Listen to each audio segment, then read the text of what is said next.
Salut à tout le monde. Merci de suivre nombreux votre chaîne Nouvelle Conscience. Nous sommes ravis de vous présenter cette émission comme ça a été toujours le plaisir pour nous d'être devant vous. Aujourd'hui, nous allons essayer un peu de mettre notre point de vue par rapport aux spéculations du toile et concernant la répartition de postes du gouvernement entre le FCC et les cash. D'abord, avant tout, nous devons d'abord savoir que ce n'est pas pour la première fois dans notre pays qu'un gouvernement puisse avoir cette taille. Vous vous souviendrez avec moi que le gouvernement de M. Sami Badibanga, le ministre honoraire, avait 77 membres. Donc, ce n'est pas pour la première fois. Là, ce n'est pas un problème. Donc, je peux dire comme tout le monde que le gouvernement, la taille, c'est un gouvernement éléphantesque, mais ce n'est pas encore budgétivore parce que nous ne pouvons pas affirmer des choses comme ça. Il y a beaucoup de gens qui sont en train de dire au cash qu'il a mal négocié, il a mal négocié, il a mal négocié. Je vais d'abord vous rappeler, parce qu'on n'a pas cette culture-là de lire un peu trop, mais dans la Constitution, tout est clair. L'article 78 de notre Constitution présente, ça nous montre tout clairement que le président de la République nomme le Premier ministre au sein de la majorité parlementaire. Or, actuellement, nous savons tous que c'est le FCC qui a la majorité parlementaire. Or, si on regarde aussi bien dans la Constitution, dans l'article 90, il est clair que le Premier ministre est le chef du gouvernement. Il compose le gouvernement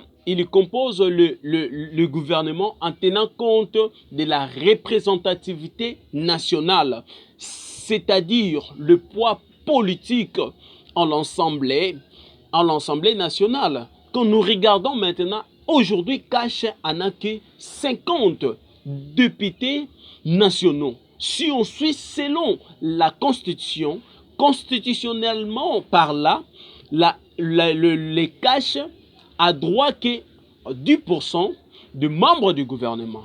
Or, 10% équivaut à 6 ou 7 membres du gouvernement. Bon, selon, entre guillemets, 65 membres que nous parlons aujourd'hui. Selon 65, c'est le cash à droit qui est à 6 ou 7 membres du gouvernement, vu son poids politique. Or, aujourd'hui, les négociateurs des cash ont démontré qu'ils étaient des hommes forts, capables de bien négocier. Aujourd'hui, selon toujours ce que nous apprenons dans des réseaux sociaux ou qu'on sort parce que ce n'est pas encore officiel, Cash a 23 membres. Ce qui fait la force aujourd'hui. Vous allez vous souvenir avec moi que les Cash n'a pas le même poids que le FCC. Le FCC a la majorité. Le FCC allait aussi composer le gouvernement, c'est parce que nulle part dans notre constitution il est écrit que le ministère régalien, revient à la classe politique du chef de l'État. Non, ce sont des ministères de collaboration avec le chef. Cela ne veut pas dire que ça revient automatiquement, non. Le chef peut mettre qui il veut, que ce soit la tendance ou sa classe politique, mais que le président puisse collaborer bien avec la personne. Voilà ce qui dit la Constitution. Ceux qui disent que le poste, le ministère régalien revient que au président de la République, ce sont des gens qui interprètent mal la loi. Ce sont des interprétation erronée de la loi, que nous étant que des gens qui prennent quand même le temps de lire nos lois de la République, nous ne pouvons pas cautionner ce genre de choses. Mais aujourd'hui, il y a encore un problème. Les gens sont en train de dire, de spéculer trop que le FCC a la défense. Et ils voient que c'est le FCC qui va faire c'est quoi. Non, le président de la République reste le garant. Donc, quand vous regardez dans la même constitution, dans son article 192, vous allez voir que c'est le chef de l'État, lui seul, c'est le chef qui est le commandant suprême. C'est le chef qui est là pour contrôler tout. C'est lui qui est le chef de la défense. C'est lui qui contrôle. C'est le chef de l'État qui a le pouvoir. Nulle part dans la Constitution, dans les lois du pays, vous allez trouver que c'est le ministre de la Défense qui nomme ou qui révoque les généraux qu'on sort. Non, c'est le chef de l'État qui nomme, c'est lui qui révoque. Quand vous regardez encore dans l'article 83 de notre présente Constitution, vous allez vous rendre compte que c'est le président toujours qui a le pouvoir sur ça. Essayez un peu de lire, de revoir bien de la loi de la République.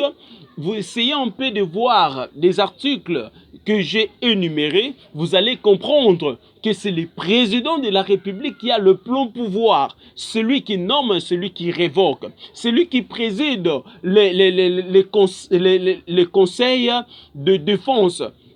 Le Conseil de défense, c'est lui-même le commandant suprême. Quand vous lisez l'article 69 de la Constitution, vous allez voir que c'est le président de la République qui est le garant. Je dis bien le garant. Donc, tranquillisez-vous, c'est le président qui est le garant de tout. Au-delà de tout, j'aimerais dire ceci. J'aimerais dire au-delà de tout que ce n'est pas le membre ou celui qui fera partie de ce gouvernement, il ne viendra pas dans ce gouvernement pour servir un camp politique. Il est le ministre de la République. Il va servir la République. Nous sommes là pour servir la République, rien que la République. Vous ne serez pas ministre du cash ou du FCC. Vous serez ministre de la République. Donc tout le monde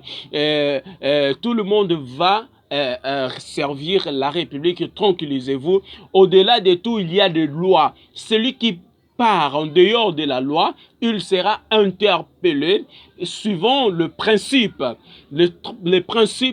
de la loi. Donc, ne vous inquiétez pas, c'est le président de la République qui a le contrôle de tout. Voilà un peu ce qui était préparé pour aujourd'hui. Je vous invite tous de bien suivre, de bien lire les lois de la République pour éviter des confusions. Tant qu'à moi, je vous dis merci. Je salue mon frère qui me soutient toujours, Joël Ouanciala, et je salue tout le monde qui m'aime de près ou de loin. Continuez toujours de vous abonner dans votre chaîne.